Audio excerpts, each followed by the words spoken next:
Une étape majeure a été franchie le 4 mai 2026 pour le tourisme sénégalais avec la pose de la première pierre du Palmera Hotel Resorts. Le complexe 5 étoiles situé sur la petite côte à Pointe-Sarène représente un investissement global de 16 milliards de francs CFA, intégralement porté par des capitaux nationaux via la société Dalby SA. Ce nouveau fleuron de l'hôtellerie disposera de 253 chambres et suites de haut standing.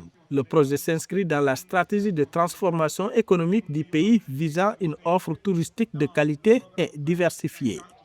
C'est un projet symbolique à plusieurs titres et c'est un projet intégrateur. L'aménageur SAPCO peut dire c'est mon projet parce que j'ai tout fait pour que dans mon terroir, comme je le fais dans d'autres terroirs, on ait un complexe qui fasse la promotion du tourisme. Je vous félicite, monsieur le directeur général, monsieur le président du conseil d'administration.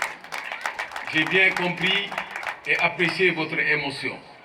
Cela veut dire qu'au-delà de l'esprit, votre cœur s'est engagé dans le projet.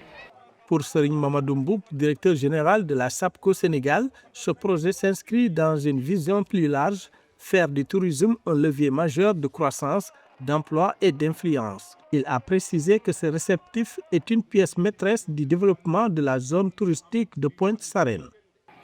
Le lancement des travaux de ce réceptif hôtelier de grande envergure constitue une étape très importante dans le développement de la zone touristique intégrée de Pointe-Sarène, qui est un projet cher à l'État du Sénégal et qui se positionne comme une station balnéaire de référence alignée aux standards internationaux respectueuse de l'environnement et fondée sur une intégration harmonieuse des populations locales.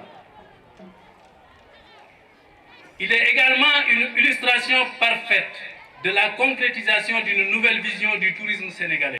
Palmera Hotel, qui s'étend sur 5 hectares, sera réceptionné en 2028 et créera 400 emplois directs et 1200 emplois indirects, dynamisant ainsi l'économie locale. Ce projet souverain stimulera les chaînes de valeur régionales de l'artisanat au service de proximité. D'ici 2 ans, le complexe hôtelier ambitionne de faire de la Petite Côte une destination touristique de référence internationale en Afrique de l'Ouest.